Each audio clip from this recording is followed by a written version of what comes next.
Hello, everybody. Good morning. I'm sorry. Good evening. For the Indians, good morning. I'm in Iowa, so welcome. I have a very interesting topic to me. This is more like a how are you? This is about. I heard Bruce's daughter-in-law, not daughter. I think she's daughter. She was talking an interview on Bruce Lee himself, and she was making a comment which we know. She said, "My dad, everybody thinks he's physically very strong, but more than physical, he was very strong mentally." And that, along with other stories I know about Bruce Lee, intrigued me. And then um, my thinking went into those lines. See, he was somebody who wrote a list of things that he wanted to achieve in the next 2 years by this day. And he wrote them down simply on a paper and pen.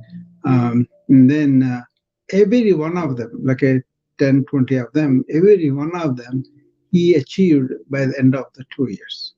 So he was very focused, strong in his will, and also confidence, right? And he gave a lot of effort for that. He practiced to the extent his knuckles. See, he was hitting the sack so many times. His knuckles have gone what's called hypertrophy. The joints blew up there, and the new bone formation found because of the trauma that he inculcated. But he never stopped.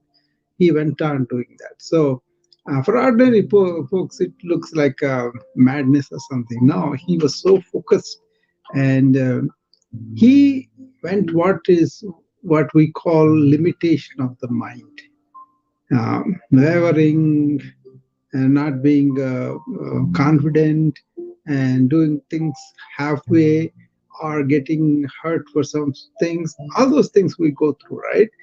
That is the limitation of the mind. And those limitations he had really overcame. And that could be a lesson for a lot of people to be focused and concentrated and use the innate power of the mind, use it as that being a victim of them. So you can make it a friend or an enemy. We all know that. But how do you overcome the limitation? That's what I wanted to address. Another thing happened to Bruce Lee's story was he was injured and he was taking pain medications for a while. And then he had MRI, I think CAT scan maybe there at the time. He had all those tests done. And allopathy hospitals, he was there. But then they told him, you will not be able to really get better because of that. So they said you will not be able to leave alone fighting. You can't even stand. That's what they told them. And then he said, okay, whatever they can say, but I'm not going to take it easy that way. But then he was advised 6 months of bed rest. So his wife whatever, was insistent on that. So he was confined to home. He had no work and he was in the chair, and then he was lying around most of the day. So what he did was he went back to the books of J. Krishnamurti, right? He was a philosopher student, Bruce Lee was. So he knew world philosophies in a academic way. So he was very interested in that. Then he went through J. Krishnamurti's works, and I know what they are. They are not just books, but they are like a commentary on the life, and also especially the limitation of the mind and the body, right? So he was very instrumental in talking about silence, talking about Esther thought, never depend on the traditions and all that. What's the effect of Krishnamurti exploration was, you cannot read it just like a novel, you cannot read it like a instruction book, you cannot read it like a scientific treatise that give you these dictums you have to follow. No, you have to explore your mind and the rest of it on your own, right? But once you do that, that means you have dumped everything and then you went into this. Then you really experience what it means, transcending the limitation of the mind, which Bruce did because of that. His wife quotes them in a documentary that because of the Krishnamurti, he went beyond mind. Because Krishnamurti always says, think on your own, think for yourself, think on your own thought and on your own perception. Don't quote anybody, just think for yourself. He did that. Along that, he developed this silence and also this liberation from his own mind. Okay, I know what he means very well experientially, because I am not in the mind most of the time. I tell you guys, I am in awareness, and you start consciously. Whereas if you are depending on the thought, it is going on in circles all the time, and we may not have any control sometimes because it will come out like a rage, like anger, or all that, but we don't have any control. But if you are out of the mind and in awareness, then you can see the movement of thought and use it when you need it and not be with it when you don't need it. Another thing is Ramana Maharshi, he said, if you are in thought, you are very weak. But if you are in your being, you are strong. That's also true too. Anyway, Bruce Lee was somebody who demonstrated what is the optimization of our mind and body together, and how to not to be under the limitation of body or mind. So what he's seen usually is his prowess physically, and how he was really, hi Susie, how he was able to transcend the limitation of mind and then use the mind for his own focus, concentration, and doing the tremendous workouts. Even though he's a 5 feet 6 inches man, he had so much power punched in his face. That another thing is, when he learned the principles of martial arts, he was initially practicing according to the traditional wisdom of the Chinese and all that, right? But they said you cannot teach Americans, you have to keep it as a secret because we are going to lose the power that we have. But he did not agree with that, and he kind of embraced everybody, and he wanted everybody. So he invented a system called, art of no goal or something like that. So it's spontaneous. It's blended so many fighters. They gave him so many things, and then he put them all together in an original way and respond to the opponent when he comes in, not in a certain style, but whatever feels appropriate at the time to the mind and the body. So we know his physical prowess, but do we know his mental prowess? And by occupying that, by really going over it, he was able to optimize himself. Very important to understand, because modern stresses, burnout, and all those things are mainly in the mind, right? So how we react to too much work, how we react too many bosses, how we react to our own weaknesses and not able to care for ourselves. There's no self-care, right? That's the main problem that the people who I see, the doctors or nurses or IT or company leaders, these are the four categories I see. And most of them are intellectually overburdened with their own reactions sometimes. So that's why stepping out of that and really using it when you need, and also nurturing it by nutrition, exercise, and good sleep, you will have a very good mind. And also, when you wake up, also you want to be very aware of how you use everything. So I advise every day, from morning till evening, be attentive, attention to every action. That is my mantra. Okay, not religious or anything. It's a mantra that I keep on remembering. It's now becoming second nature. So I don't even think. Just whatever is in front of me, I face it and do it. And there are so many other ways you can optimize your mental faculties. Okay, there is something mathematically constructed. Poems. So I know from the ancient wisdom, they have done that, and the kids were experimented and all that. All they did was gave them that poem, told them to do it proper pronunciation of that several times a day. Maximum 108 in the morning, 108 in the evening. If you cannot do it, maybe 54 in the morning, 54 in the evening, and otherwise it is like a 12 in the morning, 12 in the evening, something like that. Even when you're doing 12 in the morning, the focus, maybe we're doing the same thing again and again, but whatever the reason, the mathematical skills, the musical skills with which those poems are done, they are very, very powerful. So anyway, I was fascinated by Bruce Lee all the time. As a kid, when I saw him because of the fighting skills. And later on, when he died, I wanted to understand why he died, because of the allergy of the aspirin he has and all that. And then I was interested in his life story. They made a good documentary, and I saw it one of the channels. It was very, very nice, and I understood him much more. Then I saw the documentaries on him. Then I heard him philosophically saying something. For example, he said, "Be like the water.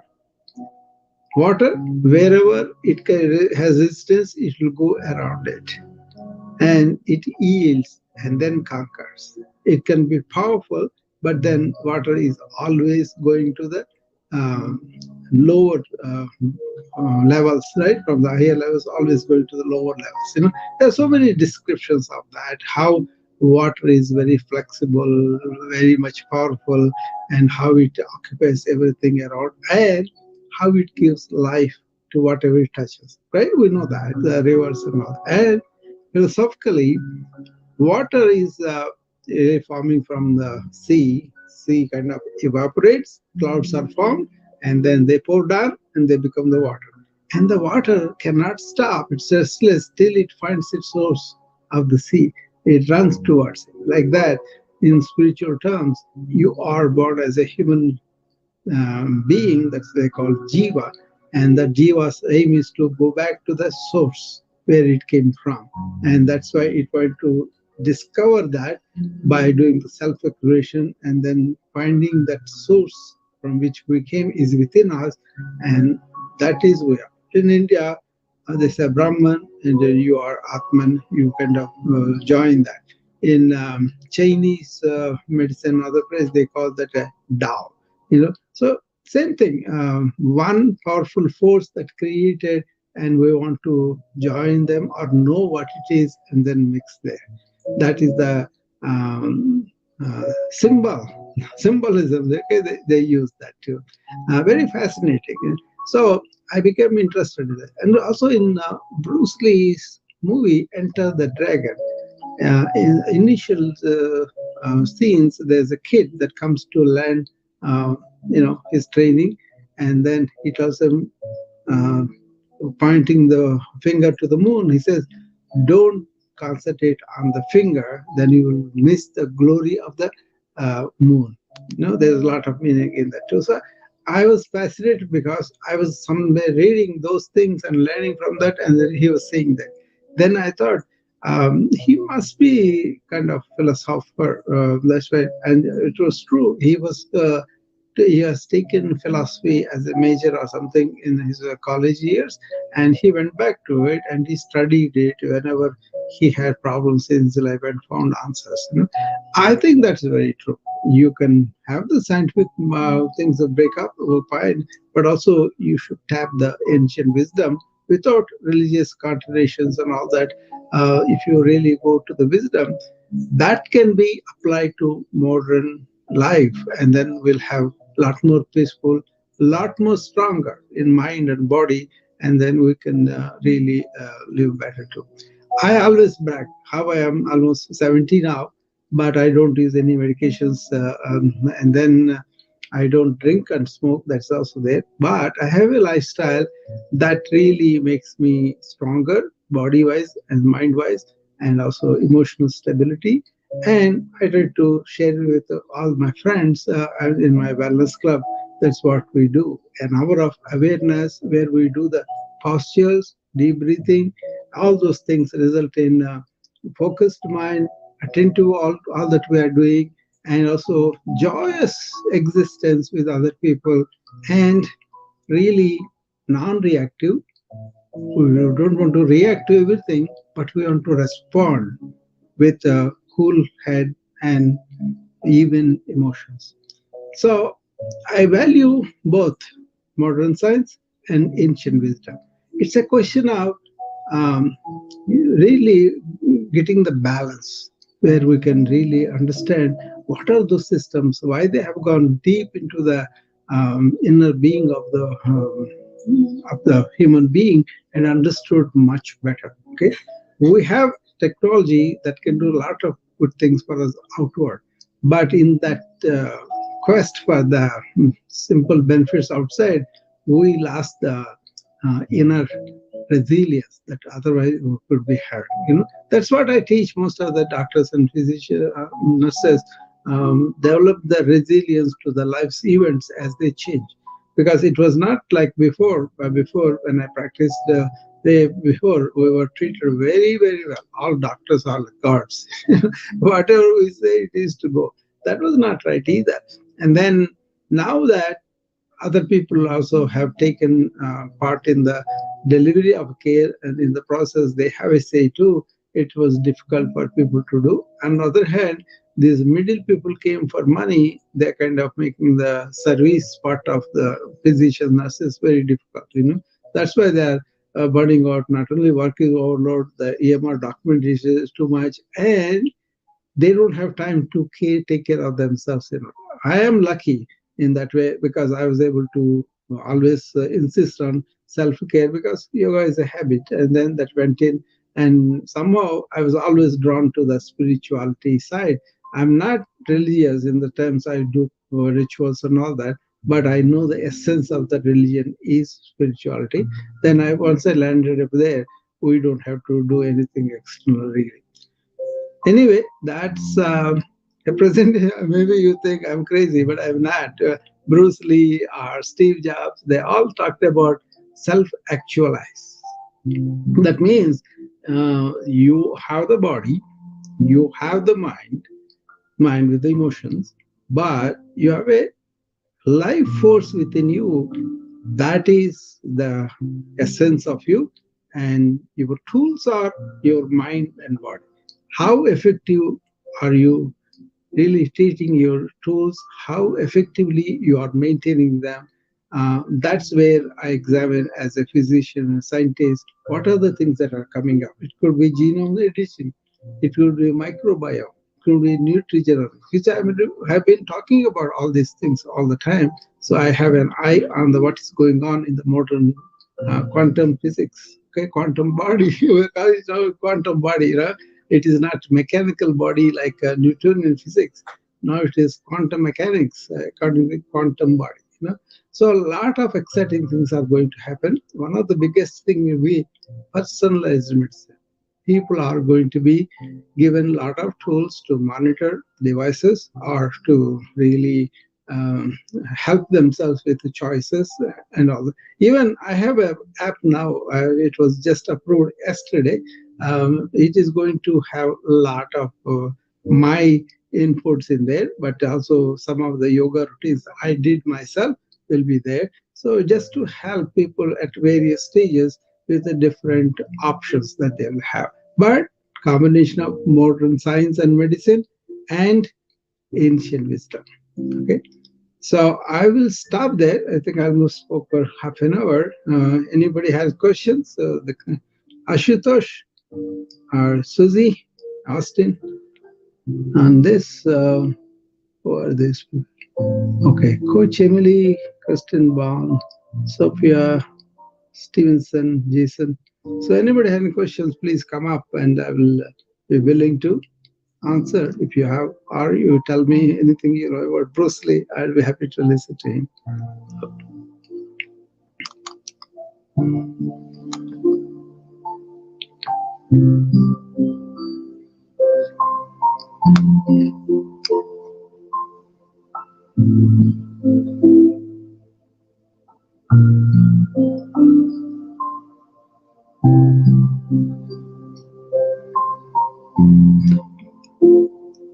I was doing this uh, proactive wellness, uh, this mind and its power, and how we can use it for our own self. It is very, very important. So uh, we will uh, continue to discuss this. I thought this story when I saw that daughter of Bruce Lee. I thought I should tell my friends about this. That's why I brought it up. And I kind of study Bruce Lee in so many ways. For example, chi, the energy that they talk about, Tai Chi, right? Tai Chi is the art of movement. Today morning, I talked about healing movement that is done in awareness is really invokes all that energy. Even the Tai Chi movement, initially what they do, they kind of spread the arms to the side and then bring them to the heart, and you kind of feel the energy burst by that. You guys have inclusive energy, right?